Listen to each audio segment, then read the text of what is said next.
I just want to say a few very brief words today as I'm on my August homily strike, but I can't let the Feast of the Assumption of Our Lady pass without saying something.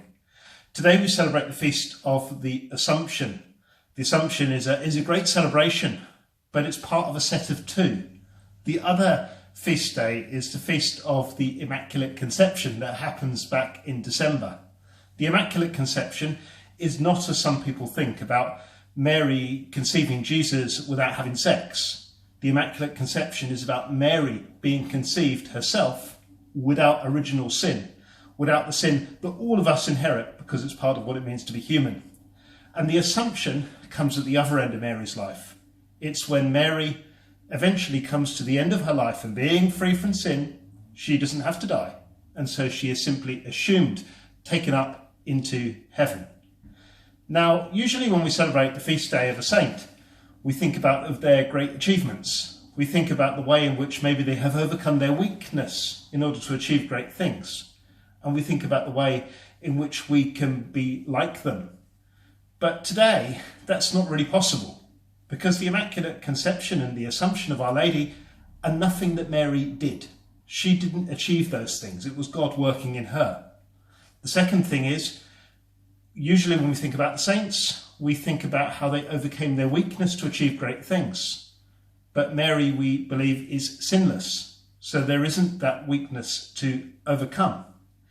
And then thirdly, how can we be like that saint?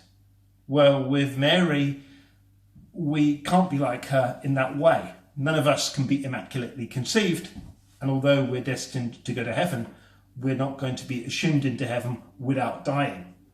So normally on a saint's feast day, we think about how we can relate to the saints, how they're close to us, how we're like them.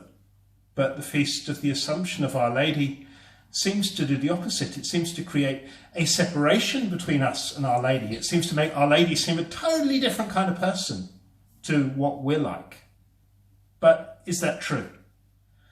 Well, in a sense, yes, and in a sense, no. Because although none of us will be immaculately conceived, and none of us will be assumed into heaven, just like Mary was, there are some things we can have in common. Because in between Mary's birth and death, she lived an ordinary life. She faced the same challenges that we do. She had the same heartaches over her son that any parent would have. She had the same dilemmas and difficult choices to make.